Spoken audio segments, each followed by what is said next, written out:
Amakuru yacu yo mu karere k'ibiyaga bigari tuyahere mu Rwanda, aho uyu munsi umucamanza mu rukiko rwisumbuye rwa Nyarugenge yategetse ko bwana Jean Bosco Uwihoreye uzwi nka Ndimbati akomeza gufungwa by'agateganyo mbere y'urubanza mu mizi. Ubushinjacyaha bumurega icyaha cyo gusambanya umwana. Uyu mugabo wamamaye muri sinema nyarwanda avuga ko bakoranye imibonano mpuzabitsina babyumvikanyeho. Ni inkuru twateguriwe na Eric Bagirubusa. Nta ngingo n'imwe mu zo bwana Jean Bosco Uwihoreye bakunze kwita Ndimbati n'ubwunganizi batanze mu rukiko rwisumbuye rwa Nyarugenge zahawe agaciro. Uregwa ntiyagaragaye mu cyumba cy'urukiko. Habonekaga uruhande rw'ubushinjacyaha, abavandimwe n'abafana be benshi bakunze kumukurikira muri sinema nyarwanda. Ubushinjacyaha bw'u Rwanda burega Ndimbati icyaha cyo gusambanya umwana. Uyu mugabo wamamaye muri sinema nyarwanda icyaha aragihakana, akavuga ko bakoranye imibonano mpuzabitsina babyumvikanyeho. Uregwa n'ubwunganizi bajurira icyemezo cy'urukiko rw'ibanze rwa Nyarugenge bakinenga ko kitubahirije amahame agenga imanza z'inshinjabyaha. Bavuga ko cyavukije Uwihoreye inshingano zo kwita ku bana be. Uwihoreye n'ubwunganizi bavuga ko icyemezo ku rwego rwa mbere cyashingiye ku nyandiko n'ubuhamya bidatanga umucyo ku kibazo cyagombaga gusuzumwa. Bajuriye bavuga ko urukiko rw'ibanze rwa Nyarugenge rwagombaga gufata icyemezo rushingiye ku bimenyetso simusiga bitangwa n'abahanga. Bavuga kandi ko umucamanza ku rwego rwa mbere yagombaga kwita ku matariki uregwa n'urega bakoreyeho imibonano mpuzabitsina. Ndimbati n'ubwunganizi kandi banenze icyemezo cya mbere bavuga ko kitahaye agaciro abishingizi bari batanze ubwo basabaga kuregwa yarekurwa by'agateganyo. Bakavuga ko kuba afite umwirondoro n'aho abarizo hazwi atabangamira iperereza ubushinjacyaha bukimukoraho. Uruhande rw'iregura ruvuga ko gufunga bwana Ndimbati byaba ari ugushyira mu kaga abashinzwe kwitaho. Uwari umukoresha wa Kabahizi ufatwa nk'umutangabuhamya muri uru rubanza avuga ko ku itariki ya 24 z'ukwezi kwa 12 2019 ataraye mu rugo, mu gihe Kabahizi we avuga ko mu ijoro ryo ku itariki ya 25 z'ukwezi kwa 12 aribwo Ndimbati yaraye amusambanya nyuma yo kumusindisha. Maître Bayisabe bunganira uregwa akavuga ko ayo matariki arushaho gutera urujijo, kandi n'ababyeyi b'umwana bemeza ko batazi itariki ya nyayo yavukiyeho. Avuga ko hari abandi bamuri nyuma kuko yakingiwe bwa mbere ku itariki ya 8 z'ukwezi kwa 4 2022. Akavuga ko ibimenyetso aregesha bibumbatiye ugushidikanya. Uyu munyamategeko akavuga ko dosiye ya Kabahizi yatangiye gukurikiranwa ari uko ageze mu itangazamakuru. Ubushinjacyaha bwo busabira Uwihoreye yari yasindimbati gukomeza gufungwa by'agateganyo mu gihe bukimukoraho iperereza. Buvuga ko nta nenge n'imwe busanga mu cyemezo cy'umucamanza wa mbere. Buvuga ko bushingiye ku makuru agaragara mu bitabo byandikwamo abana bavukiye kwa muganga biboneka ko Kabahizi yavutse ku itariki ya 7 z'ukwezi kwa 6 2002. Buvuga ko umunsi ataraye aho yakoraga aribwo Ndimbati yamusambanije. Ubushinjacyaha bushimangira ko urukiko rw'ibanze rutanyuranije n'amahame areba imanza z'inshinjabyaha. Busanga hari impamvu zikomeye zituma uregwa akomeza gufungwa by'agateganyo mbere y'urubanza. Ubushinjacyaha busobanura ko urukiko mu bushishozi bwarwo arirwo ruha agaciro abishingizi batangwa mu rubanza. Buvuga ko burega Ndimbati icyaha gihanishwa igihano cy'igifungo kuva ku myaka 2 kuzamura, bugakomeza gusaba ko afungwa by'agateganyo kuko bukimukoraho iperereza. Urukiko rwisumbuye rwa Nyarugenge rwakiriye ubujurire ruvuga ko uwabyaranye na Ndimbati amushinja, kandi abahanga bagaragaje ko abana b'impanga ari abandimbati. Ruvuga kandi ko kuba impande zombi zitemeranywa ku matariki bikekwa ko Kabahizi yasambanyirijweho bidakuraho impamvu zikomeye zituma ubushinjacyaha bukekaho Uwihoreye icyaha. Ruvuga ko Ndimbati atagaragaza undi munsi yamusambanyirijeho. Rushingiye ku ngingo z'amategeko, urukiko rwisumbuye rwa Nyarugenge rwanze ibisobanuro byose by'uregwa n'ubwunganizi. Rwavuze ko kuba gufungwa by'agateganyo ari irengayobora nta gaciro byahabwa igihe hari impamvu zikomeye ku muntu ukekwaho icyaha gihanishwa igihano kuva ku myaka 2 y'igifungo kuzamura. Naho ku ngingo y'abishingizi yari yatanze nayo urukiko rwayiteye utwatsi. Rwasobanuye ko kuvuga ko abishingiza ari inyangamugayo kandi nta nyandiko igaragaza ko bazamwishingira nta gaciro rwabiha. Aho bagombye kuba bagaragaza mu nyandiko uburyo bashobora kwirengera ibyangiritse. Ku kijyanye no kuba burana avuga ko afite aho abarizwa n'umwirondoro bizwi, urukiko nabyo rwabitesheje agaciro. Rwashimangiye ko Ndimbati ari icyaha gikomeye. Rwabaye cyo kimwe no kuba avuga ko yamufashaga kurera abana kandi yifuza gukomeza izo nshingano. Urukiko rwavuze ko bidakuraho uburemere bw'icyaha akurikiranyweho. Nyuma y'isesengura ry'urukiko, umucamanza yategetse ko icyemezo cy'urukiko rw'ibanze rwa Nyarugenge gihama ko kiri mu ngingo zacyo zose. Yategetse ko bwana Jean Bosco Uwihoreye uzwi nka Ndimbati akomeza gufungwa by'agateganyo mu gihe agitegereje kuburana urubanza mu mizi. Ni urubanza rwakurikiranywe n'abantu benshi biganjemo abafana ba bwana Ndimbati. Bamwe muri bo bakurikiranye icyemezo cy'urukiko biyunamiriye, abandi bitangiriye itama nk'ikimenyetso cy'akababaro. Bagira ubusajwi ry'Amerika i Kigali. Impunzi z'Abanyarwanda ziri muri Zambia ziramagana gahunda yo kuziha indangamuntu zo mu Rwanda. Igikorwa cyo kubashishikariza cyatangiye mu ntangiriro z'uku kwezi, kirakorwa n'ishami ry'umuryango w'abibumbye ryita ku mpunzi HCR. Iri shami rivuga ko ibyo bizafasha izo mpunzi guhabwa ibindi byangombwa bituma batura muri Zambia.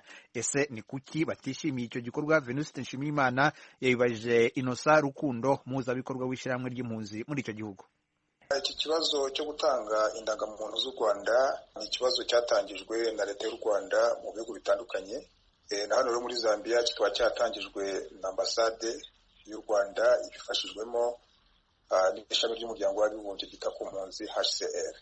Impunzi rero z'abanyarwanda zikaba zarabyamaganiye kure kubera yuko zo zitagengwa n'amategeko y'u Rwanda ahubwo zigengwa n'amategeko y'igihugu barimo ndetse n'umuryango w'abibumbye n'umuryango wita ku mpunzi HCR.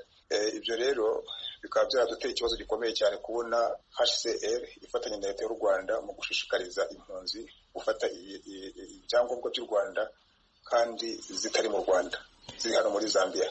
Ariko Innocent Rukundo, kugira ngo babahe ibyo byangombwa ni uko babanza kubabarura. Ambasade y'u Rwanda yigeze ibarura impunzi z'abanyarwanda ziri muri Zambia? Ibyo ntabwo byigeze bibaho, ntabwo impunzi zigeze zibarurwa na ambasade y'u Rwanda, kandi niyo kuba amabarura abaye, amabarura akorwa na leta ya Zambia ndetse na HCR kugira ngo bamenye uburyo impunzi zingana, abavutse, abapfuye cyangwa se ababuze. Ariko leta y'u Rwanda icyo kintu ntabwo yigeze gikora, y'abana ambasade y'u Rwanda ntabwo yigeze ikora iryo barura. None se babaha gute indangamuntu bataza abo muri bo?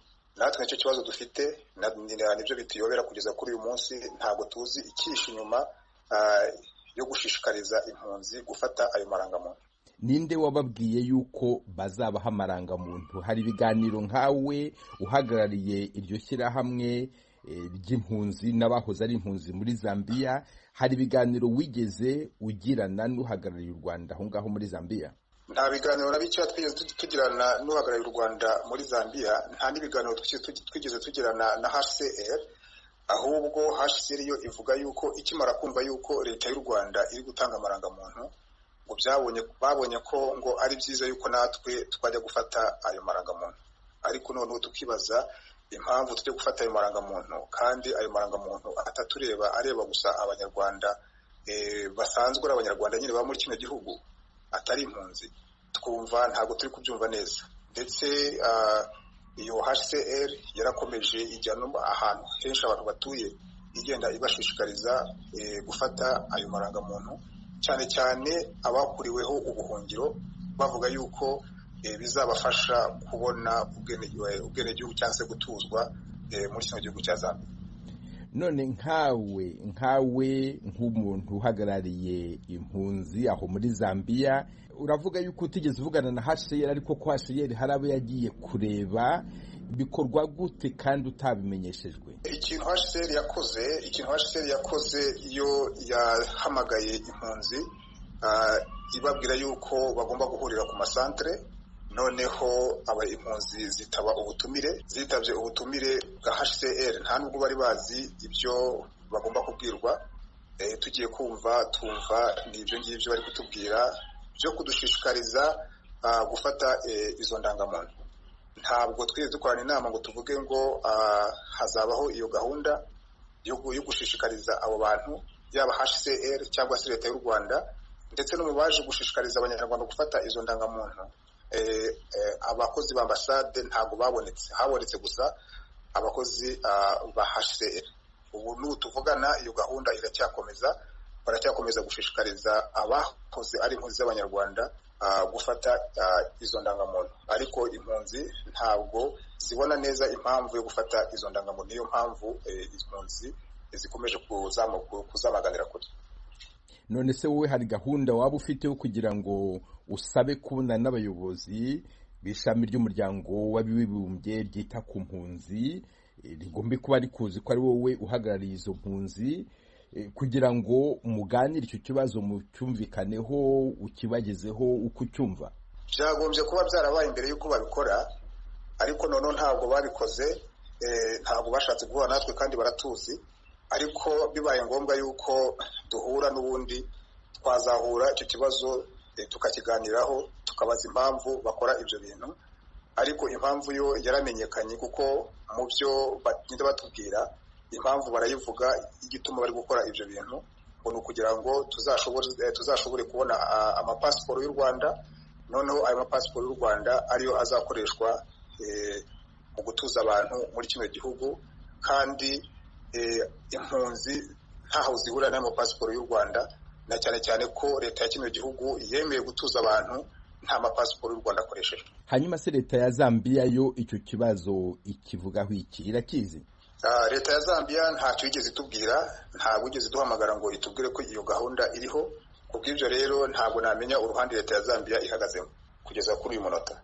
Innocent Rukundo, umuhuzabikorwa w'ishyirahamwe ry'impunzi z'Abanyarwanda muri Zambia, ndagushimye cyane ku bw'aka kanya uhaye Ijwi ry'Amerika.